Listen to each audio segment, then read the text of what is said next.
I'm Rachel Lynn, 34, a daughter. The hallway outside room 219 was quiet, but it was the kind of quiet that squeezes the air from your lungs thick with antiseptic, thin with time. The fluorescent lights buzzed overhead like a wasp trapped in a jar, and the beige linoleum floor reflected the shape of my trembling feet. I had driven 6 hours straight, only stopping for gas and a bottle of water, but no one met me at the hospice reception desk. No hugs, no one waiting. Just a nurse with a clipboard and a laminated badge that read, Kelsey, Shift Lead. She looked up as I approached, brushing a lock of blonde hair behind her ear with mechanical politeness. Hi, I'm here to see my mom, Sylvia Lynn, room 219. Her smile tightened the way people do when they're about to tell you something you won't want to hear. I'm sorry. Are you Rachel? I nodded.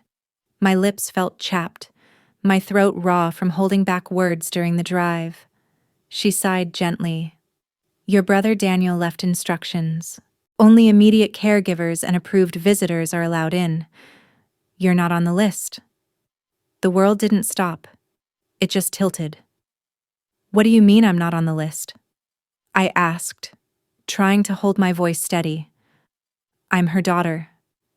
I understand, Kelsey said, lowering her tone. But legally, your brother's her medical proxy. The visitation rights are his to assign. I really am sorry. I laughed, but it came out hollow and cracked. You think my mother would ban me? Kelsey shifted uncomfortably. That's not for me to say, but we have to follow what's documented. I stared past her, toward the end of the hallway. Room 219 was closed. Behind that door, I imagined the soft beeping of machines, the hiss of oxygen, maybe the murmur of a television left on for company. I hadn't spoken to Mom in nearly 3 months. Our last call ended with a slow, breathless pause, her not knowing how to apologize. Me, not knowing how to forgive. I had told her I was done, that I wasn't coming home again. But now I was here. I could feel the heat rising behind my eyes, but I refused to cry in front of this stranger with her clipboard and lanyard and cheerful hospice brochures in pastel colors. Can I at least leave something for her? I asked. Kelsey nodded. Of course. I reached into my tote and pulled out a navy blue velvet pouch. Inside was the jade pendant Mom had given me when I turned 12, the one I stopped wearing the day she said I'd never make it without Daniel. I'll make sure she gets it, Kelsey said gently, taking the pouch. I nodded, numb, and then I heard it. From behind me, a firm voice. Is that Rachel? I turned. Dr. Han, Mom's attending physician, walked toward us, her white coat fluttering slightly. She was petite, Korean, probably in her late 40s, with sharp eyes and a voice like glass calm, transparent, dangerous if dropped. Rachel Lynn, she repeated. Yes, I need to speak with you. Privately. Now. Kelsey opened her mouth to interject, but Dr. Han raised a finger. This is a matter of patient consent. Excuse us. She led me to the staff conference room. Inside, she closed the door gently and handed me an envelope. Your mother left this for you, she said, explicitly stated only for Rachel. Not to be shared, not to be opened in anyone else's presence. She recorded something, too. For your eyes only. I suggest you don't wait. The envelope was warm in my hands. On the front, in Mom's faded handwriting, to my daughter. My voice cracked. Is she still? Dr. Han nodded. She's still with us. But not for long. I stared down at the envelope. Everything in my life. Every argument. Every silence. Every attempt to prove I was more than just the other child had led to this moment. A nurse opened the door slightly, eyes wide. They're asking about her. She whispered to Dr. Han. Doctor. Han turned back to me. You're not invisible. Rachel. She didn't forget you. I stepped back into the hallway. Kelsey looked stunned. My brother's wife, Mara, had arrived and was holding Daniel's hand. Their faces paled when they saw me. "What is she doing here?" Daniel asked, stepping forward. Before I could speak, Dr. Hahn stood beside me and said firmly, "Ms. Lin is here under her mother's directive. That overrides your restrictions." The corridor fell silent. Even the nurse at the far end stopped charting. I felt it, the weight of every eye, the sudden stillness. My brother's mouth parted in disbelief. Mara's grip on his arm tightened. No one said a word, but for the first time in years, they were all looking at me, and not like I was an afterthought. Not like I didn't belong. If you've ever been through something like this, drop a comment or let me know where you're watching from. Hit like or subscribe if family drama ever made you feel invisible too. The silence around me thickened as I felt their attention shift, uncertain, cautious, waiting. And in that pause, in that breathless gap between challenge and truth, I finally looked back at them and didn't blink. I didn't go into her room that night, even though the door was unlocked now, even though Dr. Hahn said I could.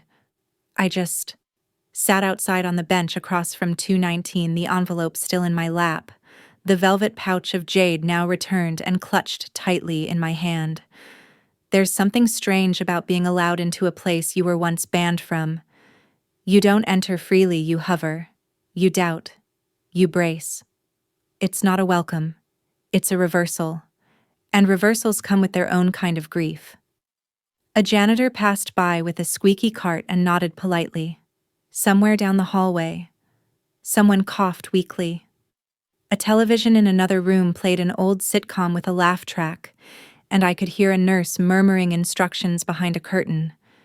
But all of it felt far away, like I was underwater, watching a world I'd already left. When I finally opened the envelope, my fingers trembled so badly I tore a corner.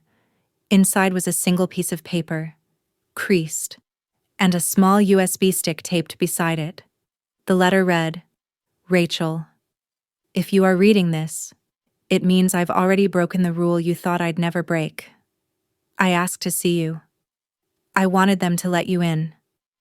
I'm sorry it took me this long. I'm sorry I didn't stop Daniel. He was trying to protect me, but he wasn't protecting you.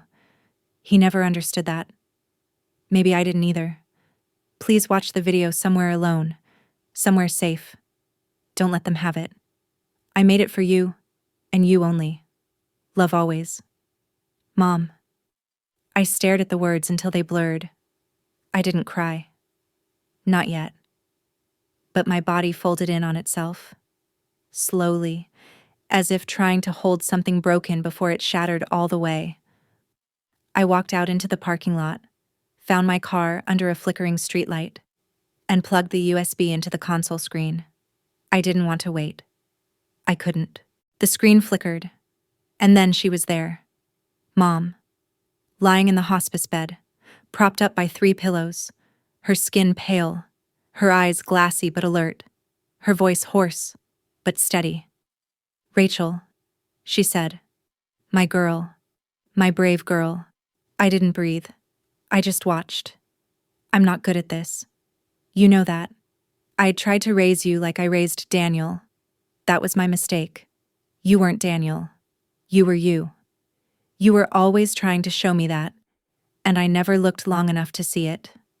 She coughed hard, reaching for a tissue. The camera stayed still. I thought if I praised your brother, it would inspire you. I didn't realize I was cutting you in half every time I did it. And when you left home, I thought it was rebellion, but it was survival. I leaned forward in the car, the engine humming beneath me. You weren't the problem. Rachel, I was afraid. I was always afraid of being alone, of doing it wrong, of losing control. You wanted freedom. I wanted control. And we both ended up hurting each other. She paused. The silence in the video felt personal, like she was letting herself feel the weight before she continued. I know I can't fix everything. I won't ask for that. But I wanted you to know I'm proud of you, of the life you built, of the woman you became. Even when I didn't say it, I saw it. I just didn't know how to hold it without losing my grip on the past. She turned her head slightly. Her eyes searched the camera as if looking for me behind it. Keep going. Rachel, don't let them write your story without your voice. You deserve more than silence. The screen went black. I didn't move. Not for a long time. When I finally stepped out of the car, the night had deepened. The parking lot was mostly empty now, except for one other vehicle, a silver sedan I didn't recognize. As I walked toward the hospice doors, I saw someone waiting under the entrance canopy. Daniel. He was standing alone, arms crossed, eyes on the ground. I stopped a few feet away. Did you know she recorded something for me? He didn't look surprised, just tired. She told me. Yeah. And you still tried to keep me out. She was weak. I thought she was confused. No. You just didn't want to risk not being the hero. His jaw clenched. That's not fair. It's not about fair, I said. It's about truth. And the truth is, you controlled the last year of her life like it was your resume. You filtered her visitors. You filtered me. I was protecting her. No, I said calmly. You were protecting your version of her. We stood there, two adult siblings under artificial lights, both raised in the same house but shaped by entirely different shadows. Finally, he looked at me. Did she say anything? About me? I paused, then nodded. She said you were trying to protect her, that you didn't understand what it cost. His face fell. She said that, yeah. He swallowed hard. I didn't mean to erase you. Rach. I didn't think you'd come. You stopped calling. I stopped calling because every time I tried, I was reminded of how unwanted I was. He looked away. I didn't need an apology. Not then. I didn't even need closure. I just needed to be in her room. When I entered 219, it smelled like lavender and old quilts. A small lamp glowed on the bedside table. Mom was asleep, her breath shallow, her frame smaller than I remembered. I sat beside her and held her hand. Her fingers twitched slightly. So I spoke. Hey, Mom, I got your message. Her mouth moved. Barely. I leaned in closer. She whispered something I couldn't make out, then stilled again. I'm not angry, I said softly. I just missed you. The machines hummed beside us. I placed the velvet pouch in her palm. You gave me this when I turned 12. I whispered. I didn't understand then. I thought you were giving me something valuable so I'd behave, but maybe you were just trying to say I mattered. Her fingers curled slightly around the pouch. I sat with her for hours that night. No one else came in. No one knocked. Just me and the woman who raised me in her own imperfect, fragile, desperate way. And I stayed until morning, until the first light turned the window pale gold. I didn't know yet what the rest of the family would say. I didn't know if Daniel would try to control the narrative again. I didn't know who would get to speak at her funeral, or who would pretend I hadn't shown up. But I knew this. She chose me, even when no one else did. And I saw her, even when it hurt. The hospice called me at 6:42 a.m. Her breathing had changed overnight. They said, transitioning. They called it. The word felt too clean, too clinical for what was about to happen. They didn't say she was dying, just that it was time. I had barely slept maybe a shallow hour on the waiting room couch, wrapped in my coat like armor. When I walked back into room 219, her chest rose and fell slowly, like it was fighting gravity. Her mouth was slightly open, her eyelids fluttering every now and then like she was dreaming of something she couldn't quite wake from. There was a new nurse on shift, tall, middle-aged, kind eyes behind wire-rim glasses. Her name tag said Angela. She greeted me softly. "You must be Rachel." I nodded. "She spoke about you." "You know," Angela said, adjusting the IV drip. Said she was waiting. For me, Angela smiled. For peace. "I think she meant you were part of that." I took the seat beside Mom again. The same one I'd claimed the night before. But something had shifted. The room didn't feel like it belonged to grief anymore. It felt like a secret waiting to be shared. Her breathing rattled slightly. Angela handed me a damp sponge on a stick to wet her lips. "She's not in pain," she assured me. "Just between here and somewhere else. Between here and somewhere else." That stuck with me. Daniel hadn't shown up yet. Mara either. No one called. Maybe they thought I'd left. Maybe they didn't care. I didn't check. Instead, I took out my phone and opened my voice memos. Hit record. "Hi, Mom," I said quietly. "I know you can't answer, but I want to remember this. Just your breathing. Just this moment." I placed the phone near her pillow and closed my eyes. I don't know how long I sat there before her fingers moved. Not a twitch, an intentional motion, like she was trying to find something. I slid my hand into hers. Her lips trembled. And for a second, just one breath's worth of time, I thought she was waking up. Instead, her grip loosened. Her chest rose once more, then paused, and didn't fall again. Angela entered almost immediately, as if she'd sensed it.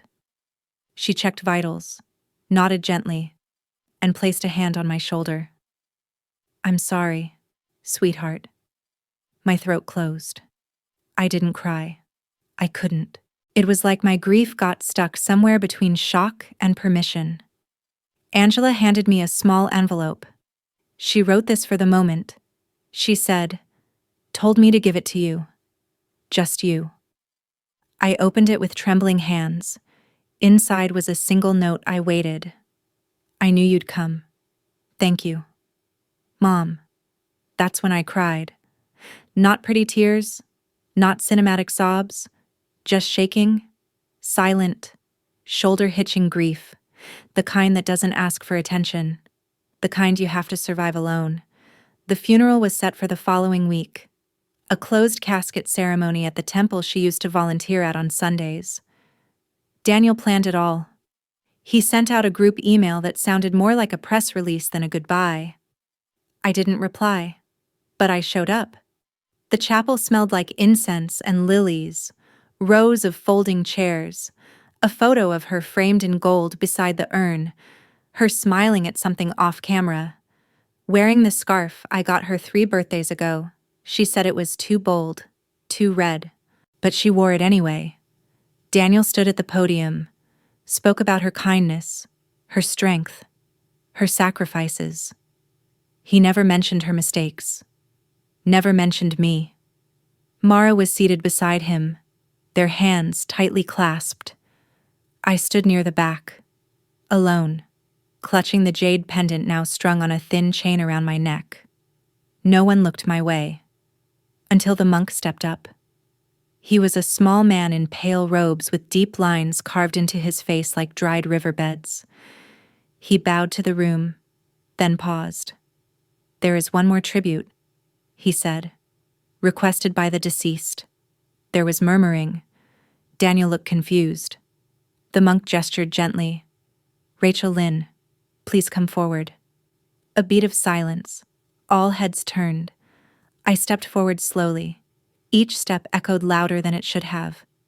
I stood at the podium, hands trembling, eyes blurry, but I didn't falter. I pulled out my phone and pressed play. Her voice filled the room.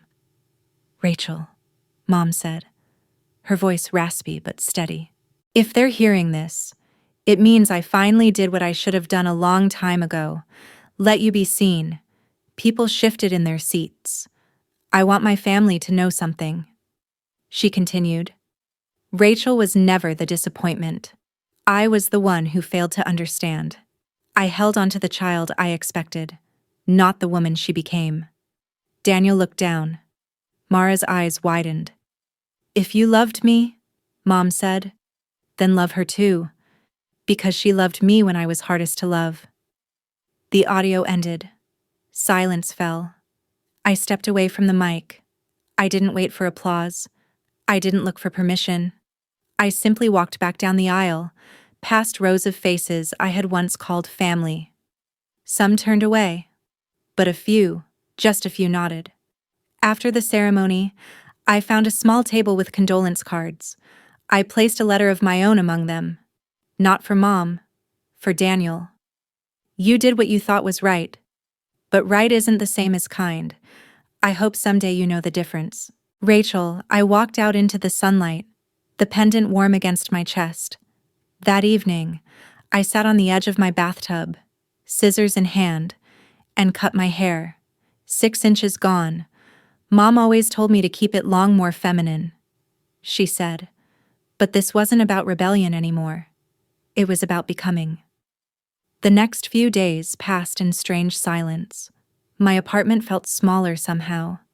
The absence of argument, of waiting for a call that never came, created a void I didn't know how to fill. So I filled it with what I had left, the voice memo I'd recorded in the hospice room.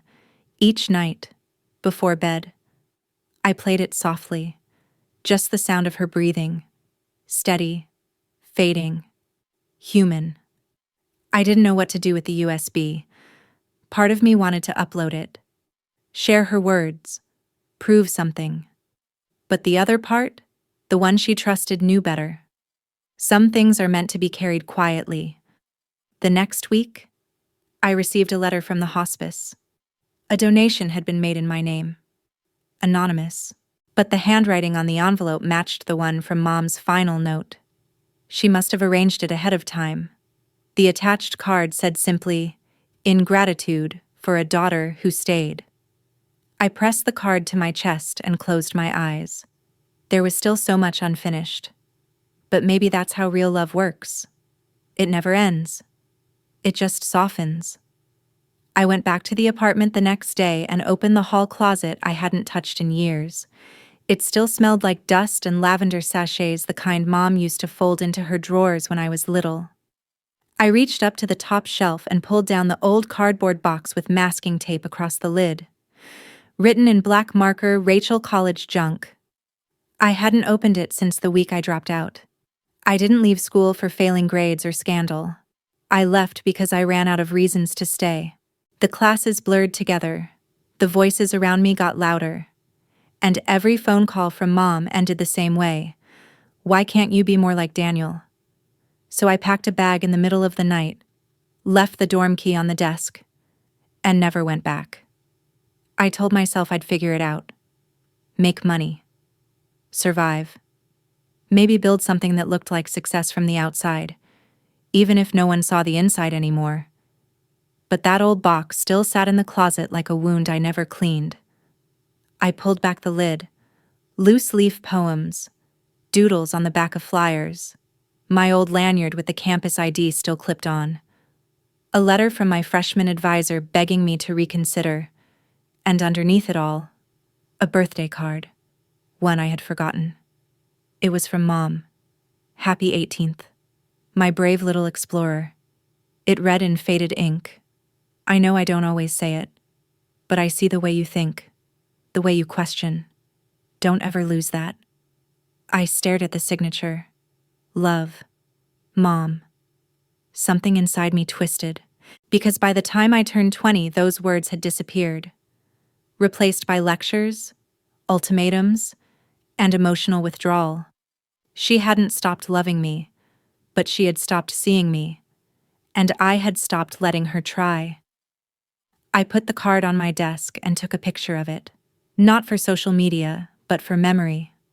The kind of memory that isn't about proving something, just preserving it. A breadcrumb of kindness I'd forgotten existed. That afternoon, I met with Dr. Hahn. We sat in the small garden behind the hospice. A stone path curved between bamboo stalks and a quiet koi pond shimmered nearby. The hum of cicadas filled the air. "I wasn't sure you'd come," she said, offering me a paper cup of tea. I took it and nodded. "I wasn't sure either." She studied me. "Your mother made some unusual requests in her final days, like the video." "Yes, but also her will. She changed it, quietly, just days before." My stomach tensed. "What do you mean she left a portion of her estate directly to you? Not through Daniel, not through a trust, directly." I blinked. "That doesn't sound like her," she said, and I quote, "This is the only way I can put it in Rachel's hands without everyone else touching it first." I almost laughed. It sounded so much like Mom late, quiet, half apologetic, but still trying. "She also donated a separate amount to the hospice," Dr. Hahn added. "Said it was to thank us for giving you time." I stared out at the koi pond, watching a white and orange fish drift beneath the surface. "I thought she didn't want me there." I whispered. "She didn't want the fight," Dr. Hahn said gently.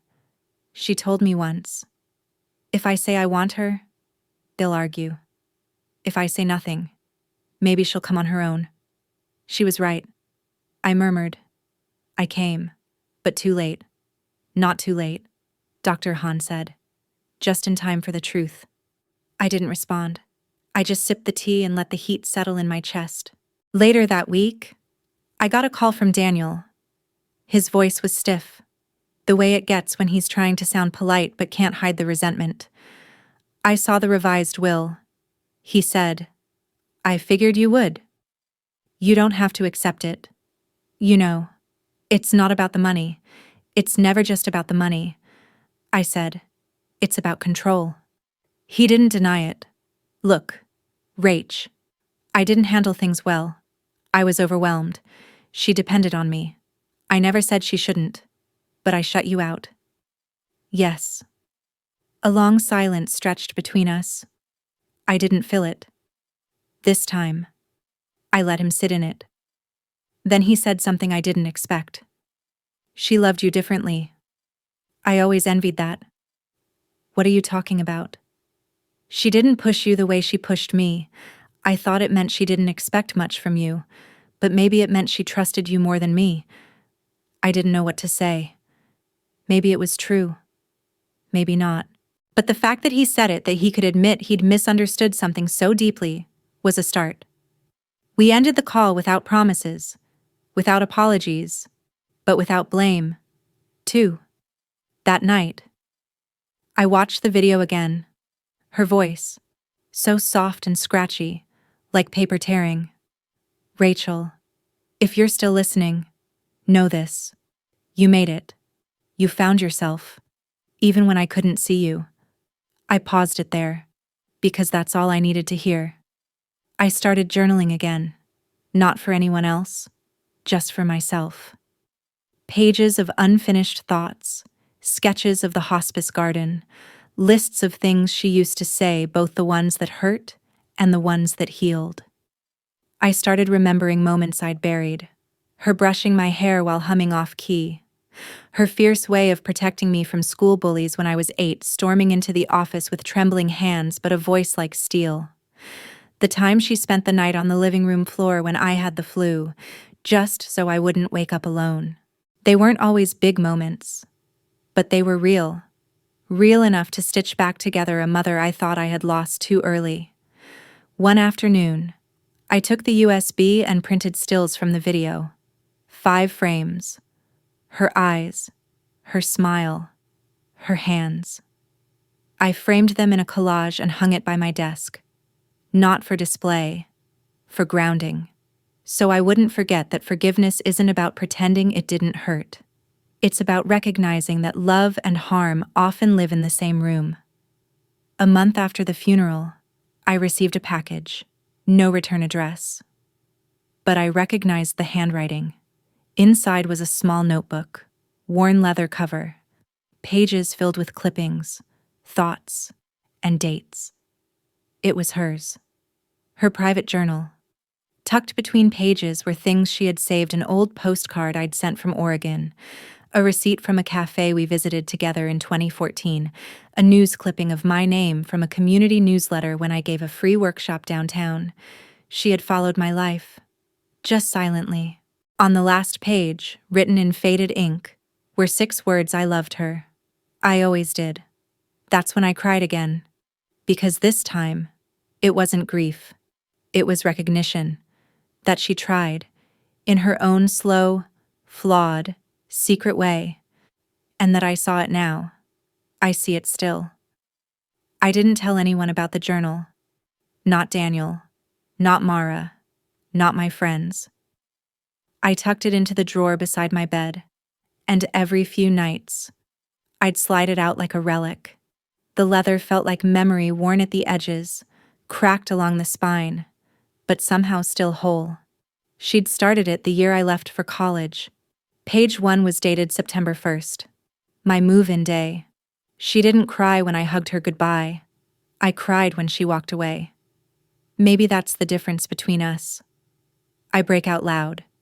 She breaks in silence. I read that sentence over and over. Maybe I had never been invisible. Maybe I had just been unread. It changed the way I looked at things. At her. At myself. But it didn't change everything. I still woke up some mornings feeling like I was 13 again, standing in the kitchen while Daniel got praised for his science fair trophy, and I got told to clean my room. I still remembered the way she used to sigh when I spoke up too much, like my voice was a thing to be managed, not understood. One afternoon, I sat at my dining table and spread out the contents of the journal like puzzle pieces: old receipts, torn notebook pages, even a grocery list she'd written on the back of a therapy referral card. I flipped it over. Rachel Dr. Menard specializes in young women. I'm not sure if she'll go, but maybe someday this will matter. I never saw that card. She must have written it and tucked it away, hoping she'd find the right moment. She never did. I took a deep breath, picked up my phone, and Googled Dr. Menard. Los Altos. She was still practicing. And 2 days later, I was sitting across from her in a quiet office with deep green walls and a flickering candle on the windowsill. She mentioned you, Dr. Menard asked softly. In her journal? I said, but I didn't know she'd written it. Dr. Menard nodded. She called me once. I remember. Said she was looking for help for someone who wouldn't let her help. I swallowed hard. She never made the appointment for herself. No, she said, but she cried when she asked. We sat in silence for a moment, the kind of silence that doesn't need to be filled. Then I said, she left me a video, and a will, and a journal. All these signs that she saw me, but only at the very end. Dr. Menard nodded again. That happens more than you'd think. Love sometimes waits until fear quiets down. I looked away. Why does it take death to make some people speak the truth? Because death has nothing left to lose. That session was the first of many. For once, I didn't walk away trying to be strong. I let myself be tired, angry, confused, and quietly relieved. Some weeks. I didn't talk about Mom at all. I talked about me. I told Dr. Menard about how I'd started a freelance graphic design business after college. How I landed clients by word of mouth but never felt proud enough to tell the family. How Daniel had once asked if I was still doing that artsy stuff, and I'd nodded, like it didn't matter. I talked about how I'd stopped going home for holidays because I couldn't sit through another dinner where everyone laughed at the stories that made me feel small. 1 week. I brought in the framed photo collage of Mom from the video stills. She was beautiful, Dr. Menard said. She was hard, I said. And both things were true. One morning, I woke up and realized I hadn't replayed the video in 3 weeks. I still carried the USB in my bag, like a talisman, but I didn't need to hear her voice to remember what she said. Instead, I started recording my own voice memos, letters to no one, Sometimes I'd just talk for 5 minutes straight about nothing, how the jasmine on my balcony finally bloomed, or how I saw an old woman on the bus who looked like Mom and didn't look away. Other times, I talked directly to her. Today I made soup. The kind you used to burn. I got it right this time. Today Daniel texted me. Said he was clearing out your storage unit. He asked if I wanted your record player. I said yes. Today I didn't cry. One Sunday, I visited her favorite park. The one with the crooked bench under the willow tree where she used to sit and knit during my swim meets. I brought the journal, sat in her spot, and read it out loud. A young couple passed by walking a dog. They smiled politely. I smiled back. And then, without planning to, I took the final page of the journal and tore it out. I folded it into a small square, walked to the base of the tree, and buried it under the soil with my bare hands, not as an ending, as a seed. A few weeks later, I got an invitation. Daniel and Mara were hosting a memorial dinner for Mom Just family. They said, cousins, aunts, a few old neighbors. I stared at the invite on my phone for a long time. My first instinct was to delete it, but I didn't. I texted Daniel back. If I come, I won't be silent. His reply came back a minute later. You shouldn't be. So I went. The dinner was at their house, a tidy suburban home with a blue hydrangea bush in the front and candles in every window. The kind of house Mom would have loved. People hugged me at the door, some awkwardly, like I'd just come back from exile, others genuinely. Inside, there were photo albums on the coffee table, Mom's favorite old radio playing jazz in the corner, and a slideshow looping on the TV with pictures of her from every era: childhood, marriage, single motherhood, all the way to the last photo Daniel had taken at the hospice.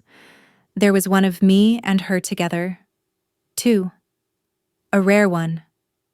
I didn't even remember when it was taken. Midway through dinner, Daniel stood up. He held a wine glass in one hand, tapping it lightly. I want to say something. The room quieted. I spent a lot of time thinking about what to say about Mom, but what I keep coming back to is this. She wasn't easy. She was complicated, strong, stubborn, scared, and she loved in pieces. He turned to me, and Rachel reminded me that even broken love is still love. He raised the glass to the woman who raised us, who tried, and who left us with more questions than answers. Everyone toasted. I looked down into my water glass and whispered, "Thank you." Later that night, as people were saying their goodbyes, Mara approached me quietly. "She really did love you," she said. "I know," I replied. "And Daniel's trying. I see that." We stood by the door for a moment, silent. Then she said, "What did she say in the video?" I thought for a long time. And then I said, "She said I made it." And this time, I believed her. I didn't expect to find the voicemail. It happened on a random Tuesday, about 2 months after the memorial dinner. I was clearing out my old email inbox, the one I hadn't used since college, when I came across a password reset email from the phone carrier I'd used back then. My curiosity got the better of me. I logged into the ancient voicemail archive, not expecting anything but spam. There were 3 saved messages. 2 were blank. The third was dated 4 years ago, the same week I left home for good.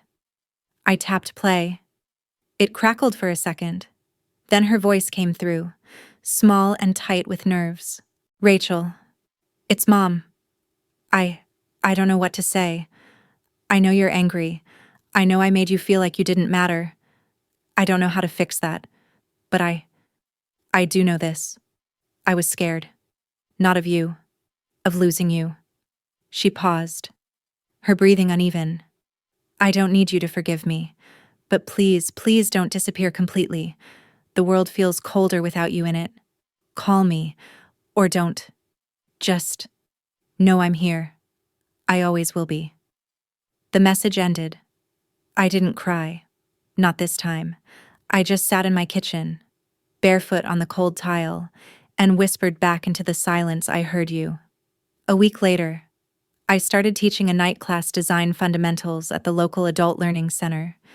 It was a small room, 15 students, a busted projector, and a whiteboard that squeaked. But it gave my weeks rhythm, and my heart something steady to hold on to. The students came from all walks of life. A retired nurse, a high school dropout trying again, a single father who brought his teenage daughter to class because she didn't want to be alone. They were quiet at first, unsure, just like me. But over the next few weeks, something shifted. We started laughing, making inside jokes, critiquing designs gently, then bravely. One night, the daughter Sophia lingered after class. "My mom died last year," she said suddenly, her voice small. I nodded, not pushing. "I thought it would hurt less by now," she added. "It doesn't get less," I said. "It just gets different." She looked at me like I'd handed her something valuable. "Thank you," she said.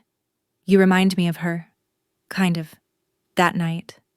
I walked home under a sky so clear it looked painted. I passed the bakery Mom used to visit when she'd come into town. The neon sign was flickering, just like it always had. I went inside on impulse and bought her favorite pastry red bean bun with sesame. I sat on the curb outside, peeled back the wax paper, and took a bite. It didn't taste like memory. It tasted like now, that weekend. I went through the last box I hadn't opened, the one marked Miss Sylvia.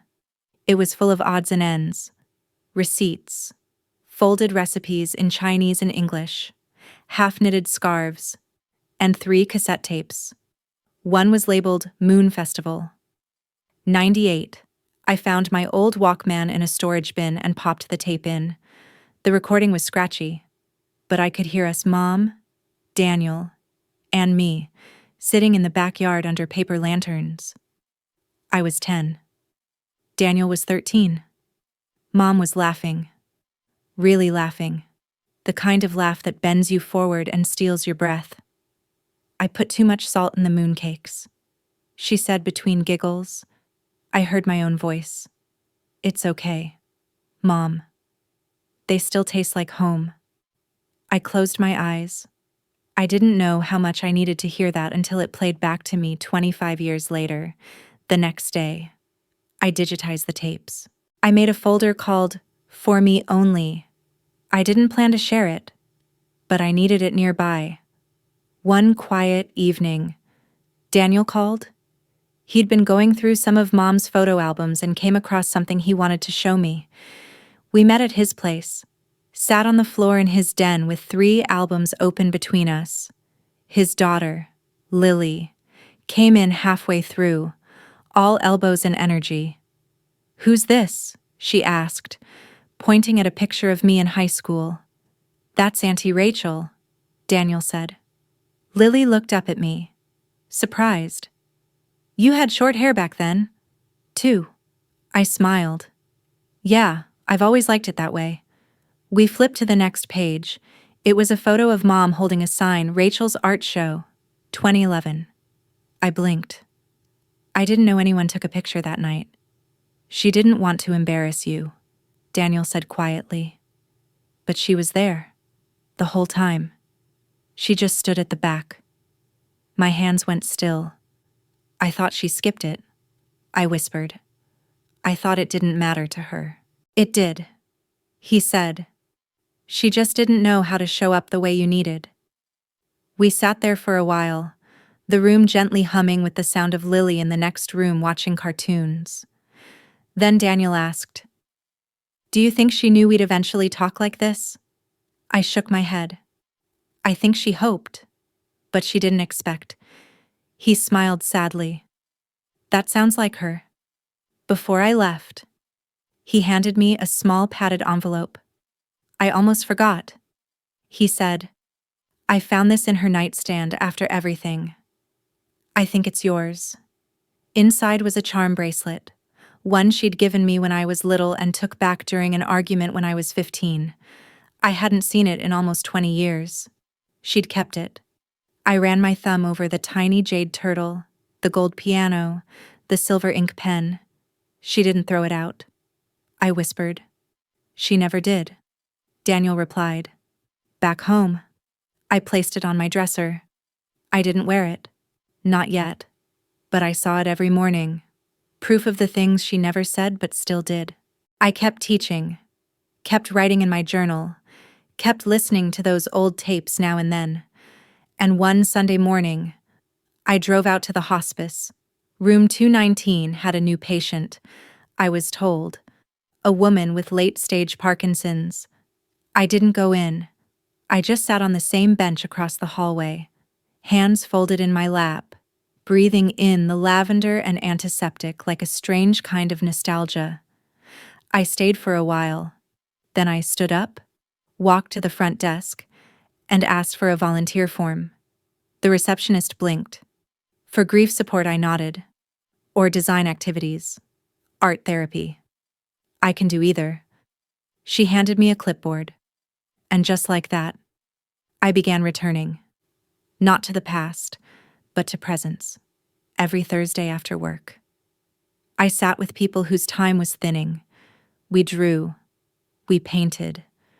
We listened to music from cassette players and whispered jokes like secrets.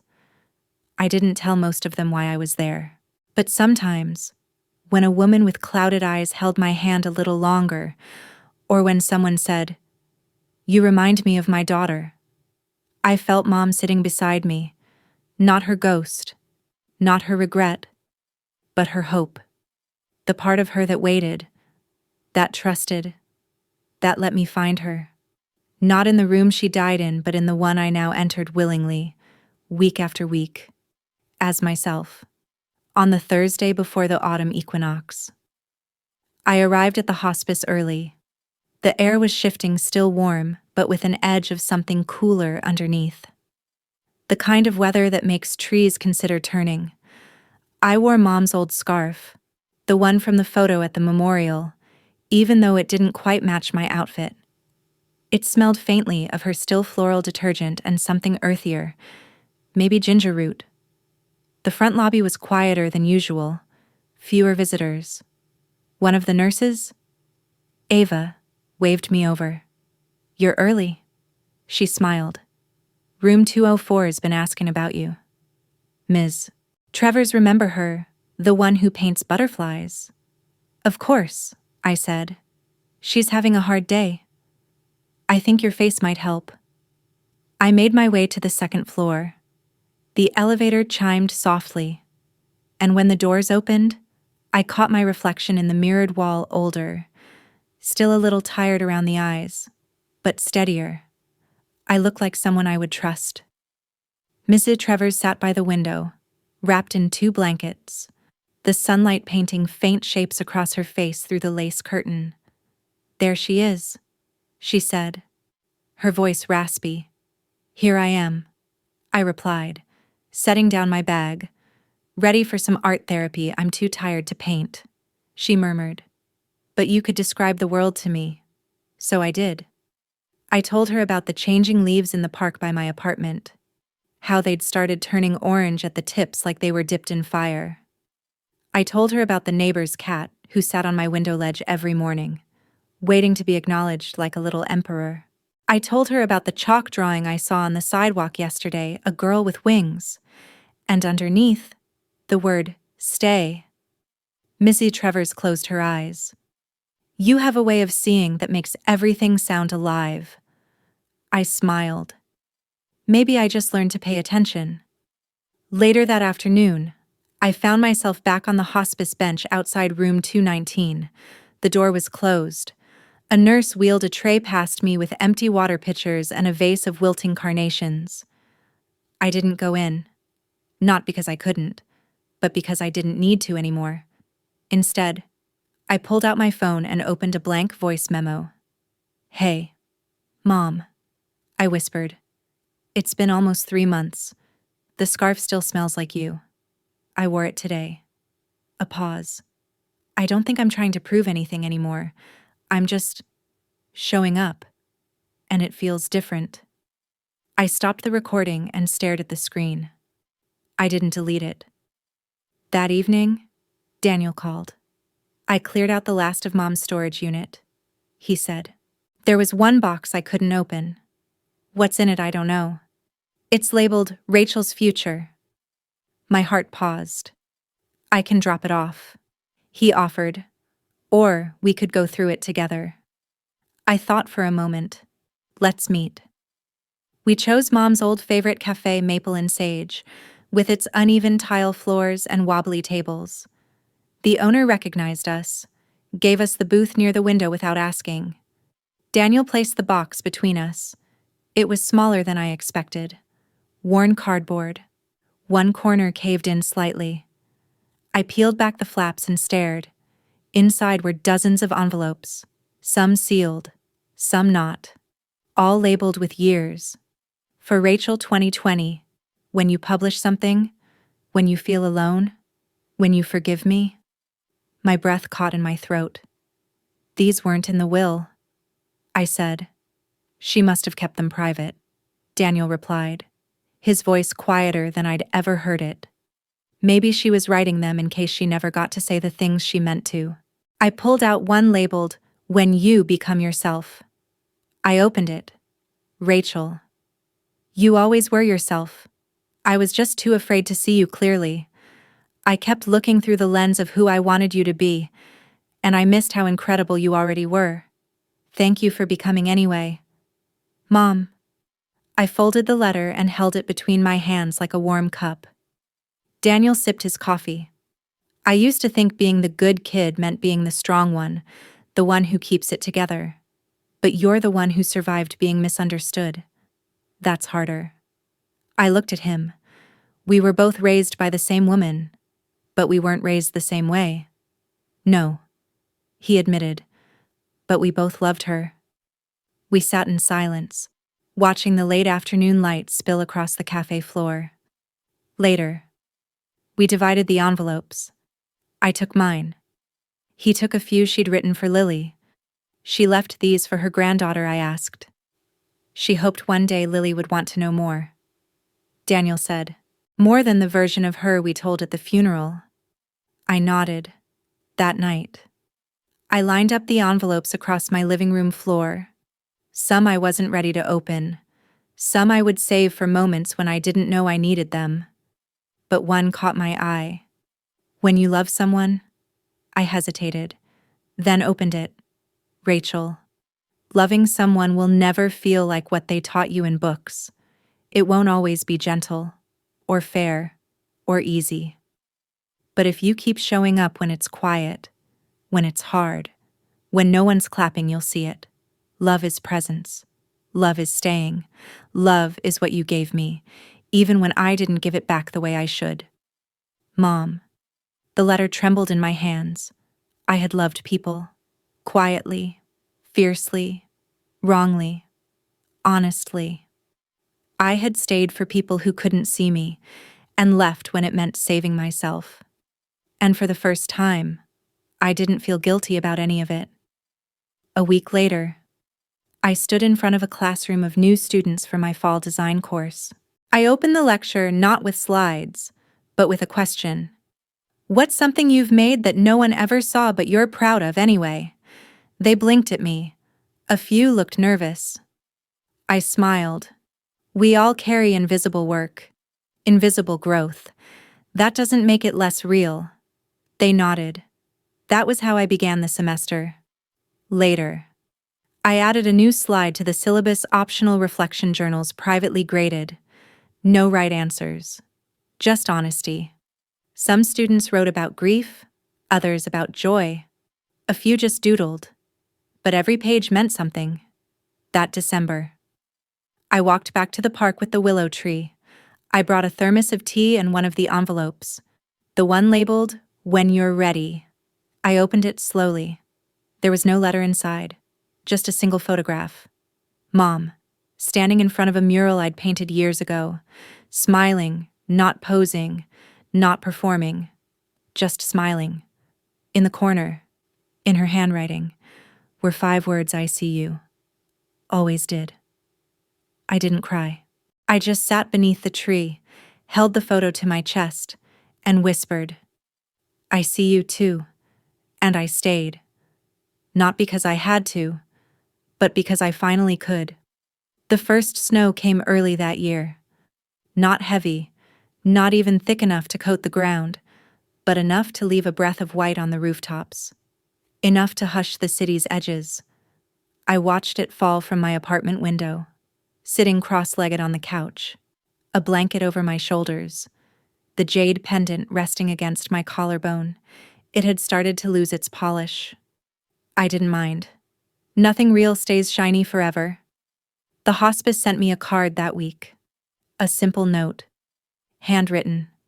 Thank you for bringing presence into the room. It didn't say, thank you for volunteering or thank you for your time. Just presence. I held the card for a long time, thinking about the difference. Anyone can give time. But presence, that's different. That's deliberate. That's choosing to be where you are. Fully. It was the one thing I used to beg Mom for, and the one thing she finally gave me. Sometimes. Not all at once, but piece by piece. I walked to the willow tree again the next morning.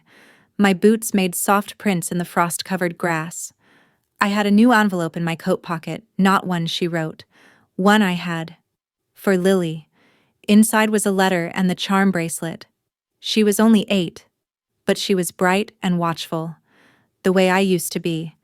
I wanted her to have something that came from truth, not just from family tradition, something unfiltered. So she'd know that not all love is perfect, but it can still be passed on. I didn't deliver it right away. I tucked it into the drawer of my desk, next to the journal and USB. A corner of my life reserved for things both broken and beautiful. The last video I watched wasn't Mom's. It was mine. I'd started filming snippets of my teaching sessions, nothing formal, just a personal record. I had one clip where I was explaining color theory to a room full of sleepy-eyed students, and I paused, mid-sentence, looked up at the projector screen, and smiled. And it hit me. I look like her?